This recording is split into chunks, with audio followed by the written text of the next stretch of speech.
Welcome to the deep dive, where we take your source material and, well, we try to unearth the most fascinating insights, giving you that shortcut to being truly well-informed. Mhm. Today, we're diving into an incredibly dense, really thought-provoking collection of personal accounts and research. It explores a phenomenon that's often dismissed, but our sources suggest it might just be the world's most critical file. Indeed. And our sources for this deep dive, they come mainly from Erhan Kolbash's Novus and related research. It compiles these testimonies from people experiencing what we generally call abduction phenomena Yep. or, extraterrestrial contact. Right. So our mission today is really to sift through these pretty compelling narratives and the author's analysis just to understand the reported experiences, the beings involved, what they supposedly want. Their intentions, yeah. Exactly. And what it all might mean for us, you know, humanity's past, present, and, well, future. Mm-hmm. You share these materials looking for clarity, and we're here to help unpack these extraordinary claims. Okay, let's unpack this. Our journey starts with people who've had these encounters that just challenge our whole understanding of reality, often starting really young with memories sort of hidden deep down. Yeah, a lot of these experiences, they seem to begin way back in childhood. Take the Oh, case of Ahmet O from Balıkesir. hmm. He recalled this childhood abduction Mm-hmm. taken onto a craft he described as circular, white, kind of cold. Mm-hmm. The beings, thin arms, thin legs, those big black elliptical eyes, Mm. laid him on a stretcher. But here's where it gets really intense. Go on. Ahmet remembered his entire body being, well, split open, from his chest down to his feet. Wow. And a being telepathically told him, "Be calm, you will heal." He even saw them sewing his skin and flesh back together later. Just Yeah. incredible detail. And what's fascinating there is how these memories come back. These intense, often, traumatic memories. They're retrieved through this process the research calls ekmnesi regression. Ecological. Okay, yeah. And the sources suggest it's more than just remembering. These sessions don't just surface the hidden stuff, they seem to trigger new information, Mhm. almost like it flows into the contactee's conscious mind afterwards. Like a download. Exactly, in the days following. We saw that with Ahmet. He later recalled details about mass speeches, these heavy scenes of war, natural disasters, and critically, he remembered these disasters were man-made. Man-made disasters, that's what, okay. So it's not just about what happened back then, but how the information itself unfolds. Precisely. It suggests an ongoing interaction, not just a past event. And we also learn about another kind of encounter, right? Not always physical abduction, but maybe out of body, astral. That's right. Asla S., for instance. Hmm. Successful PR professional apparently had zero prior interest in any of this. Right. Yet during one of these ekmnesi sessions, she experienced herself being pulled right out of her bed. Found herself high above the Bosphorus Bridge, seeing Istanbul landmarks, clear as day. Pulled upwards. Yeah, by this great noise, she described it like metal screeching. Okay, so that raises a big question. What is the difference? Physical versus astral abduction. How do they know? Well, the source does address that. It explains that distinguishing between an altered state of consciousness, Mm-hmm. like a matrix-type reality where Yeah. it feels real, but it's internal, and actually being somewhere else, like observing space from a craft. Mm-hmm. It's possible by really following the details that emerge during the session. Consistency, perspective, that kind of thing. Got it. And Aslan, she saw beings too. Yes, she describes seeing these fluid-like, really beautiful beings, resembling, she said, the blue beings from the movie Avatar, Wow, okay. moving gracefully. Hmm. And she felt them pouring something into her medulla oblongata, the base of the brain, which made her feel apparently very, very good. A non-physical interaction with a tangible, positive feeling. The range of beings described in these sources is just, it's astonishing. We hear about the grays, the short ones, big heads, big black eyes. That was Attila G's account. They claimed to be friendly, but left him unable to move. Right, the classic paralysis element. Then Sempi talks about mantis-type beings. He even said his body seemed to take on their form during a session. Changed hands? Posture? That's unnerving. Deeply. And then, as we mentioned, the avatar-like blue beings Asla S saw, or these small olive green beings with black eyes that Edie encountered, they apparently transmitted information to her. So many different types. Exactly. The descriptions are diverse, but sometimes the underlying motivations or the effects on the contactees seem to converge in interesting ways. How so? While many of them report feeling this profound connection, almost like finding a cosmic family, Ah, which often comes with these deep feelings of loneliness or abandonment here on Earth. We saw that with Asla S and another case, Dylan K. feeling left behind. Precisely. And the sources suggest this feeling can sometimes lead to a kind of psychological block, like a subconscious revenge almost, that stops them from accessing information or fulfilling whatever mission they feel they have. It's a complex emotional layer to it all. Wow. Okay. And then there's this claim. Honestly, it's one of the most mind-bending things in the sources. Some beings are supposedly monitoring us through our own eyes. Yes. Azalea apparently felt that extraterrestrial entities were observing everything on Earth, literally through our optic nerve. Not just hers, everyone's. Well, initially the thought was maybe it was just specific people, maybe those with implants or something, but the response given in the source material was no, they could potentially connect to anyone on Earth this way. No. The mechanism isn't fully explained, but it's described as two-way, collecting data from us and also emitting energy to us. Essentially, the idea is we're functioning like base stations, and we don't even realize it. That's deeply unsettling. Why would they do that? Good question. The sources claim the data they collect is crucial, absolutely vital for making timely interventions to prevent life on Earth from, well, ending. So a protective motive, supposedly. That's the justification given. Aslan S. also felt it wasn't just the physical eyes, but maybe the pineal gland too, the third eye, though the physical eyes were seen as the main conduit. Okay. And this wasn't just her. Another contactee, Gukanji, is quoted explicitly saying, "I think they are watching what's happening through my eyes." Wow. The sources sum it up by saying they are, in essence, closer than our jugular vein. Huh. It really makes you rethink privacy, autonomy, reality itself. No kidding. But it's not all just watching, right? The sources mention interventions too, actual help. Yes, active intervention. Sinamji's story is remarkable. She had this severe accident at age 11, near death, on machines, doctors saying she'd never walk again. Right, I remember reading that. She recalled being in a coma and seeing this doctor-like being who told her, "Be patient, your name will be read." Basically, it wasn't her time. And she recovered. In 15 days. Shocked the doctors. She fully attributes it to that encounter. And the source suggests this wasn't just spontaneous remission. It was an intervention. A power, described like a liquid, was transferred to her. Like a healing energy. Seems like it. And it aligns with other cases, like Belgian A. She reported being given a bluish-green or turquoise liquid. What did that do? Supposedly makes the body resistant to Earth's harsh conditions, strengthens immunity. And get this. The claim is this liquid is made from Earth's own elements and organic materials. From Earth itself. Yeah. Which might, offer a possible explanation for why UFOs are so often seen in remote forested areas. Maybe they're collecting these materials. Collecting ingredients for healing elixirs. That is a different angle. Okay, this leads us to something really central in these sources and potentially revolutionary. The whole idea of a new human and an active hybridization program. Yes, this is a major theme. Attila G's account. He described being taken into what he called a meat depot on a craft. Stored, shapeless flesh. Very. But then he saw these bodies, described as beautiful but cold, like sheaths. They had shorter thumbs. And this strange detail, the mind outside.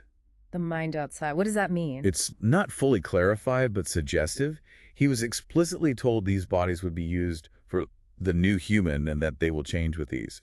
It implies a fundamental shift in biology and maybe consciousness. So this isn't just contact, it's directed evolution. That's the implication. Yeah. The term used is cosmic inoculation or genetic assistance.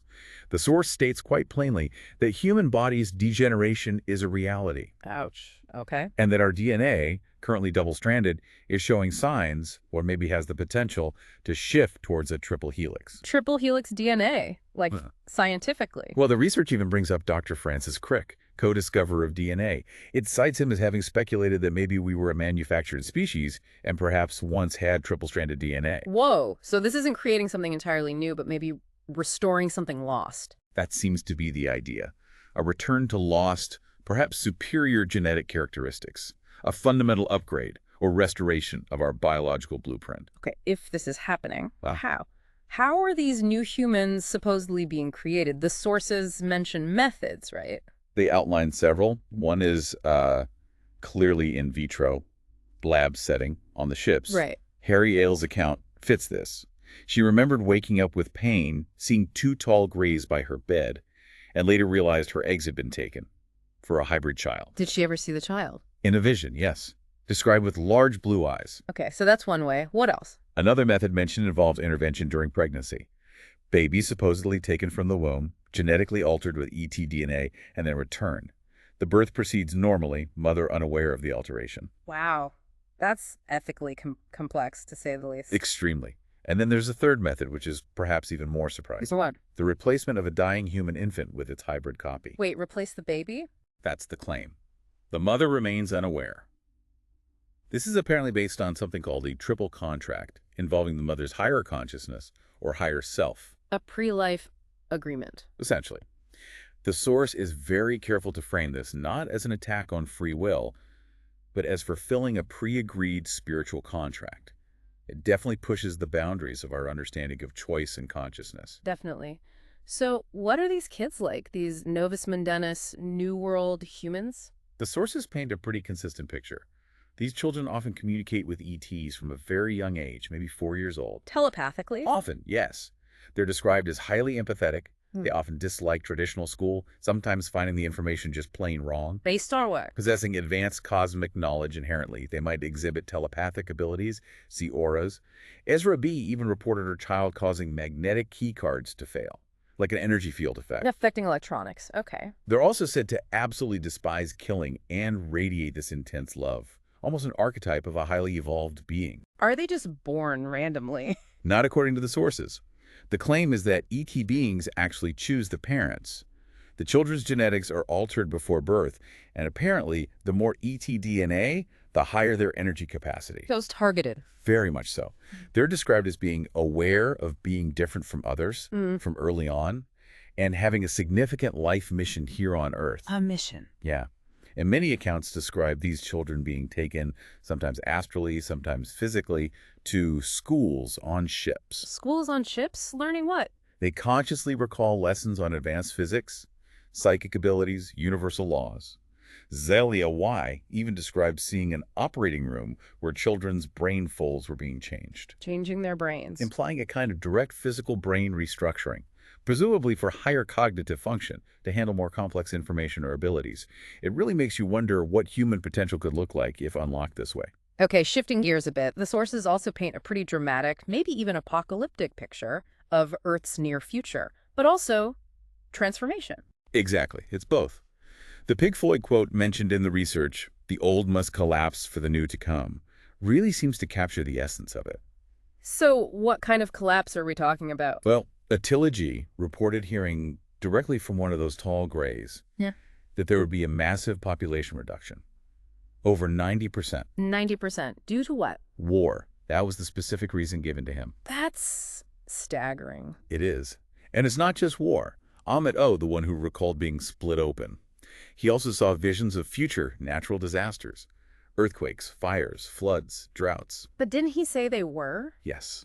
Explicitly stated they were human-made, which adds a whole other layer of responsibility, doesn't it? Definitely. And others saw impacts. Asteroids. Right. Sinem G and Zaliha Y both described visions of asteroid impacts, potentially hitting places like Australia, America, with global consequences, obviously. Bleak. Is there any hope offered? There is. Sinem's vision also showed a beam of light intervening with the asteroid. Intervention again. Yes, hinting at advanced ET technology that could perhaps soften the blow or maybe even prevent impacts altogether. It suggests a kind of cosmic safety net, maybe? But perhaps a selective one. Which brings up that whole intervention question again. Do they step in or not? It seems complex based on the sources. Engine Y heard from ETs that contact is very near, but also that they generally don't interfere in our wars. They want humanity to find its own way, learn its lessons. It's a tough love approach. Kind of. Yet, other parts of the research suggest that positive extraterrestrial civilizations do not refrain from directly intervening when negative forces, whoever they may be, violate free will or the evolutionary plan. So it's conditional intervention. It seems like a very delicate balance, Yeah. a line they walk between observing and actively participating in our collective destiny. It's not straightforward. Okay. And tied into this future scenario is this idea of a harvest or ascension. Yes, repeatedly mentioned. Orhansi's vision was stark. Only a very small segment of humanity would awaken and survive, or perhaps transition through these coming changes. How small? He estimated maybe only 5% of the global population. Wow. What happens to everyone else? The sources suggest different paths. Some might go to another planet, reincarnation maybe. Others might remain on Earth, but in a separate, invisible dimension.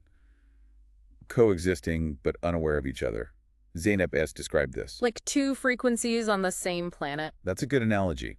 Not just a physical change, but a vibrational dimensional shift. So for the 5%, or whoever ascends or survives, where do they go? Are there safe places mentioned?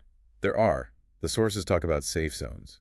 Nur-AE had these recurring visions of people gathering in a specific cave near the sea, guided there as large ships arrived. Ships arriving to help. That was the feeling. Deljanay also saw people gathering in cave-like places, specifically in Turkey. Zeynep S. spoke about underground technologies where some people would either transform or be preserved. Underground civilizations, like literal ones. That's what Zeynep S. describes.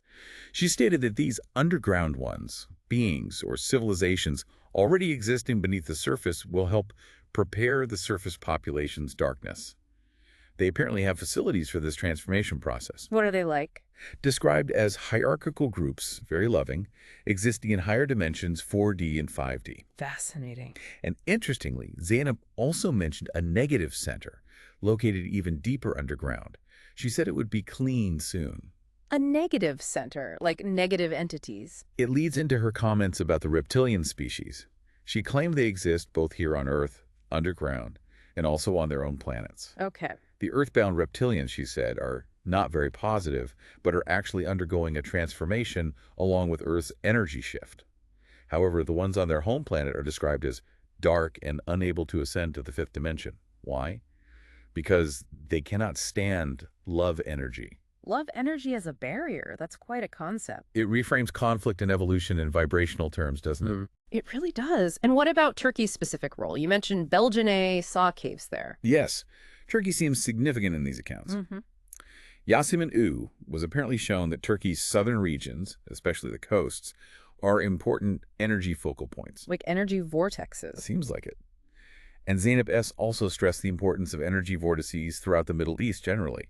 She connected them to balancing masculine and feminine energies within people and on the planet as a whole, which, according to her, is crucial for this whole ascension process. Well, this deep dive has certainly been profound and, yeah, at times pretty unsettling. It's a look into a world that most people would probably consider pure fiction.